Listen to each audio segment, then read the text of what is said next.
Good day mga boss! Karamihan po sa mga player ngayon sa papasok na Governors Cup ay nasa trading block. Especially itong player po ng Blackwater Bossing. Ito po yung kanilang guard at forward na naglalaro ngayon sa kasalukuyang Commissioner's Cup na si Richard Escoto. Ito po yung nakababatang kapatid ni Russell Escoto ng Magnolia Pambansang Manok Timplados.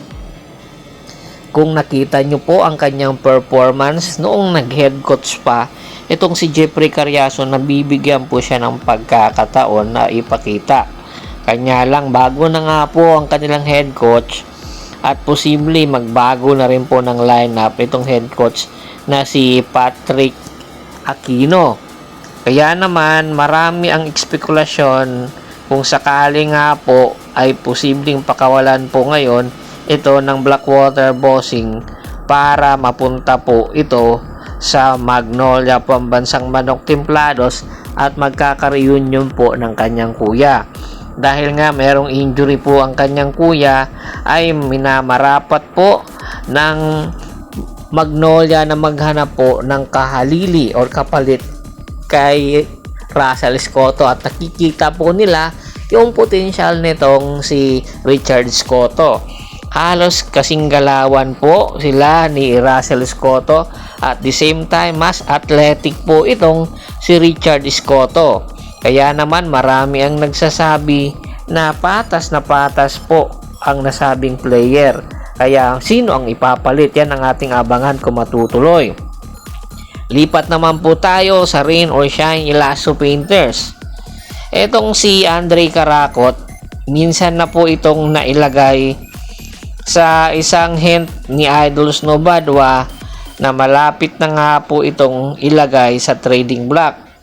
Sa katunayan, marami ng beses daw na pinaplano ng Rain or Shine Elasto Painters na nga ilagay nga po ito. Pero nang tumagal ay parang dinidinay po ng Rain or Shine Elasto Painters. Isa po sa mga kadahilanan dahil sa love team na ito, yung Build Ray.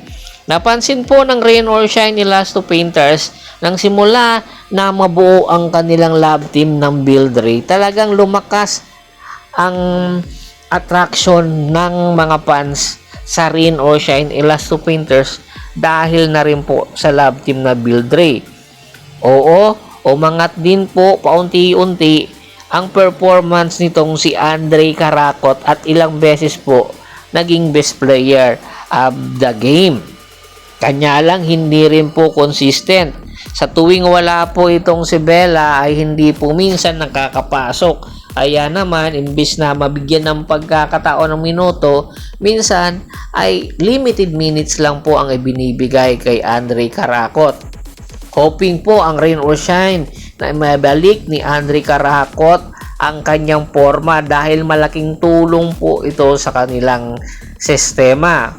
At kung hindi daw po, baka daw malaking posibilidad na ilagay muli ito sa trading block, at isa po sa magkaka-interest ay ang Pure Blend Titan. At ang huli po sa listahan natin na nasa trading block ngayon, etong superstar ng Blackwater Bossing na si Cedric Bearfield.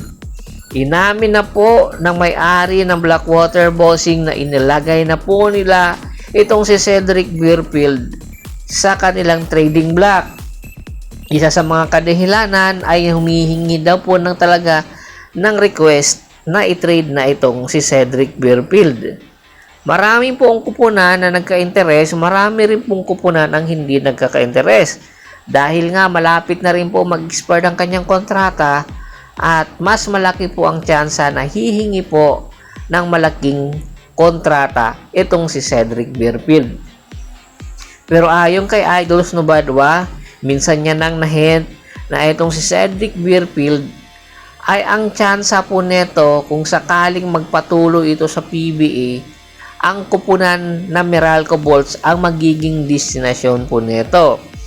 Dahil ang Meralco po ang nangangailangan ngayon sa kanyang kakayahan at sa kanyang scoring power. Ito yung hinahanap ngayon na player ng Meralco, ang kahalintulad kay Cedric Verfield. Hoping po ang Meralco na makuha po nila ito, kung hindi man po via trade ay sa free agent. At hoping sila at itong Blackwater Bossing kung sakali nga sa via trade ay magkakasundo sila kung sino ang magiging kapalit. At ang possible daw po na magiging kapalit si Aaron Black at yung magbuhos plus future picks. Kaya abangan natin yan. Tingin nyo, saan kaya ito mapupunta? Komento na sa baba ng video at pag-usapan po natin yan. Once again, this is Percival Monteron at your service. Don't forget to subscribe my sports channel at don't forget to click the notification bell button para maging updated palagi sa kwentuhan. At bago pa natin tapusin ang ating kwentuhan, shoutout muna tayo sa ating mga solid na followers na lagi pong sumusuporta sa atin, kay Kagawad at sa Kinudukusin ng Hagonoy Bulacan, Ricky Lanza ng Ricky Rider TV, ng Tansa Cavite, Kristen Mariscal. Marami pong salamat. Pagbisita rin po ng Hapres PH ko, Pulgoso at Bostor na fanpage para po sa mga karagdagan sports balita. Hanggang sa muling kwentuhan, maraming salamat po.